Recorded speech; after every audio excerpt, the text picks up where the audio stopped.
신윤의 뉴스 정면 승부 3부 시작하겠습니다. 오늘 3부, 오늘 하루에 있었던 가장 중요한 뉴스들 여러분들에게 일목요연하게 정리해드리는 정면 브리핑 시간인데요. 오늘도 김영민 아나운서 함께하겠습니다. 안녕하세요. 안녕하세요. 제가 원래 뉴스를 계속 봐요, 틈틈이. 네. 오늘은 진짜 바빠가지고 뉴스를 못 봤는데 근데 속보 뜨잖아요, 여기에. 맞습니다.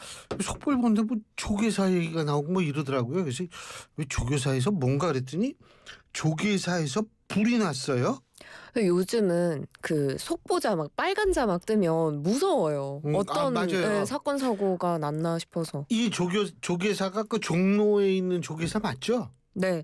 조계사 불교중앙박물관 옆에 있는 국제회의장, 여기 2층 천장에서 갑자기 불이 났는데 오늘 오전 10시 23분에 발생한 일입니다. 사실 화재 발생 원인은 밝혀지지 않았는데 천장 에어컨 쪽에서 불꽃과 함께 불이 시작된 것으로 전해집니다. 이게 그 시스템 에어컨이었던 모양이다.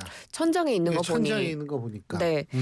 소방당국이 이 불이 난 지 한 5, 6분 만에 대응 1단계 발령을 하고요. 소방차 35대, 소방인력 142명 투입해서 진화에 나섰고 오전 11시 36분에 주불이 잡혔고요. 그리고 나서 19분 뒤에 완진이 됐습니다. 그러니까 화재 발생 1시간 34분 만에 불길이 완전히 진화가 된 건데요. 아주 다행스럽게도 인명피해는 없었습니다.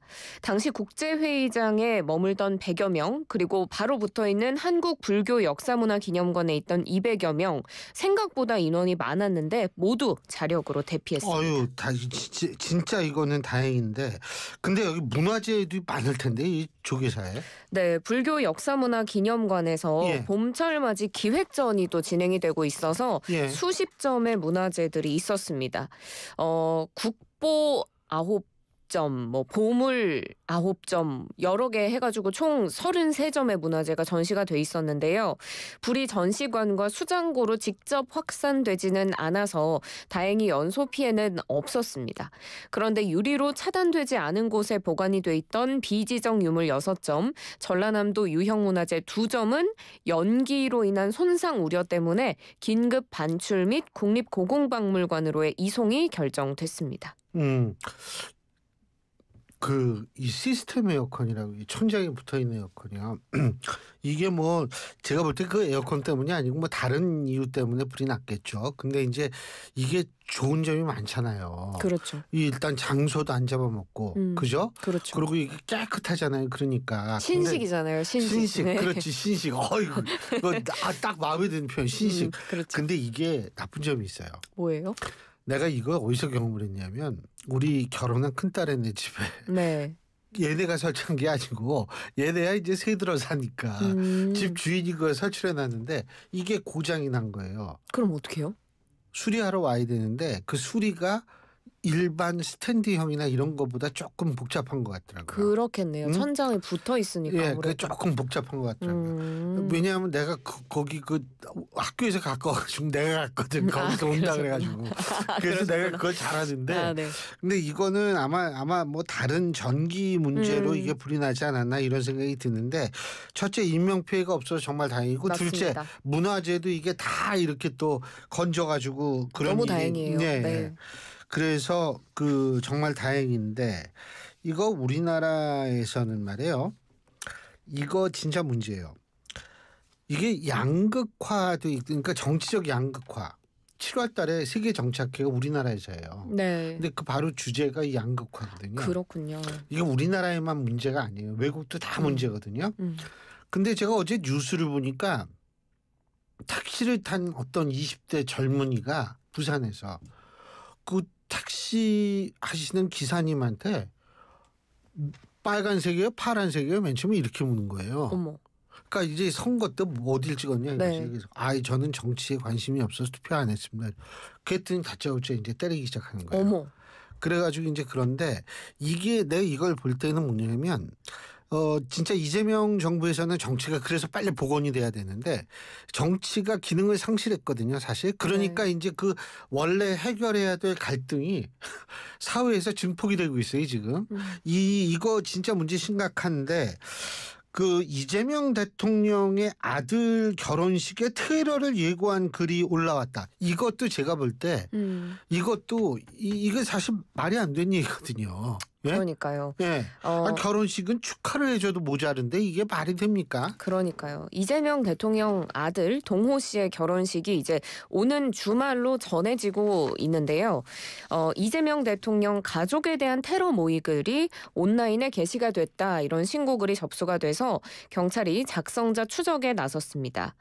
서울 성북경찰서가 어제 늦은 오후쯤에 이 대통령의 가족을 테러한다는 내용의 모의글이 소셜미디어에 올라왔다. 이런 취지의 신고를 받아서 내사에 착수를 했는데 일거의 척결이라는 뭐 끔찍한 주제로 글이 올라왔다고 합니다.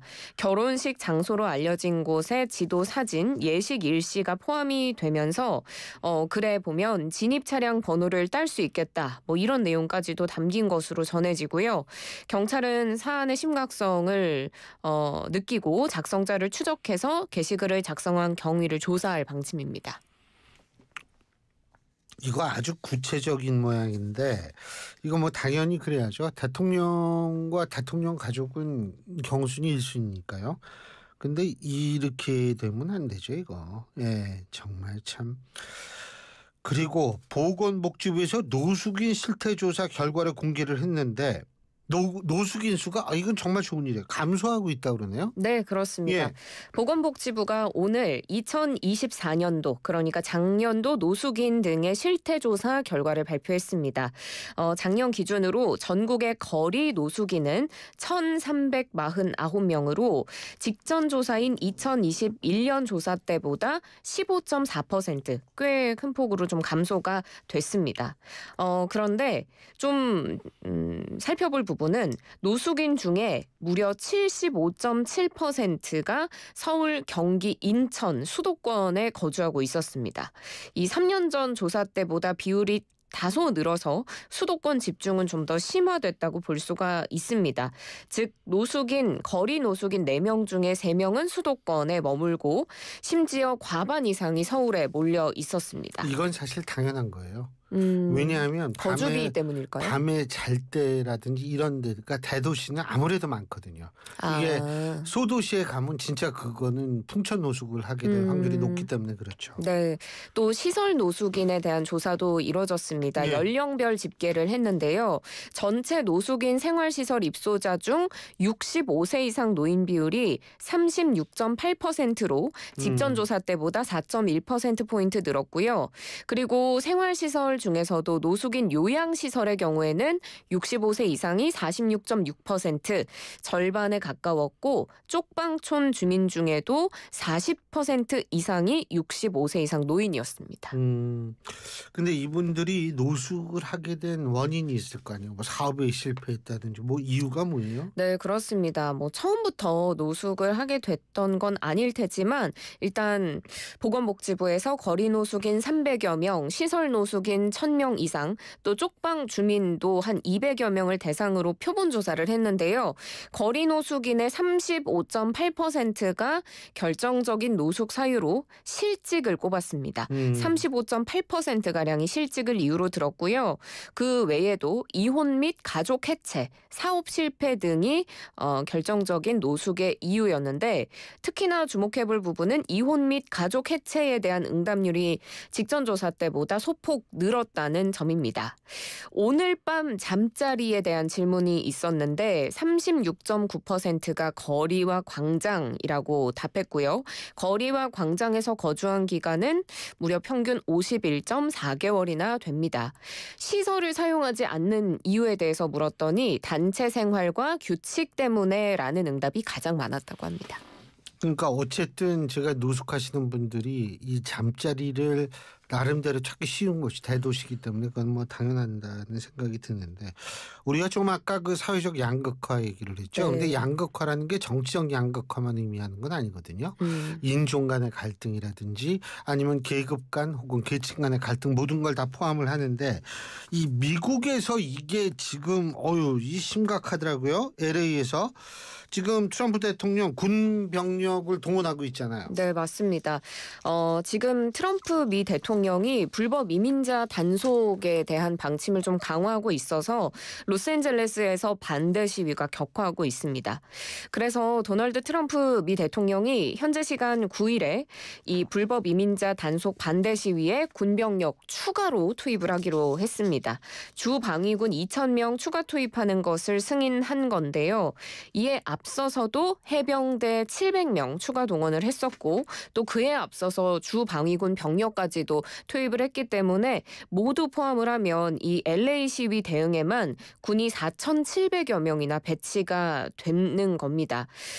시위 현장이 계속 격화가 되고 있고 교수님 보셨는지 모르겠지만 호주 방송사 기자가 취재하다가 고무탄 그래요? 그거 못 봤어요. 네, 실제로 그 맞는 모습이 방송을 통해서 생중계돼서 많은 사람들이 놀라기도 했는데요. 지금 이 시위가 굉장히 격화되면서 인근의 샌프란시스코나 아니면 반대편 시카고, 워싱턴 DC 같은 대도시로까지 확산하는 모습입니다. 이게 문제가 뭐냐면 주지사들은 반대하고 있잖아요. 그죠? 네, 맞습니다.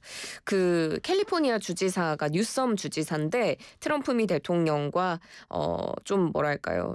좀 대립각을 세우고 그렇죠. 있는 그런 모습입니다. 그러니까 군 왜 동원하냐 이거 아니에요? 네, 맞습니다. 그리고 좀 더 정치적으로 들여다보면 또 이 뉴섬 캘리포니아 주지사는 민주당의 대권 잠룡인데 또 트럼프 미 대통령은 공화당 소속이기 때문에 갈등 수위가 조금 더 높아질 것으로 전망이 되는데요. 지금 군병력을 투입한 것을 두고 뉴섬 주지사가 소송을 제기하겠다 이렇게 밝히니까 오히려 트럼프 대통령은 주 방위군 2,000명을 추가 투입하겠다 이런 식으로 나오고 있는 상황이거든요. 그리고 트럼프 대통령은 뉴섬 주지사를 체포할 가능성에 대해서도 언급하기도 했습니다.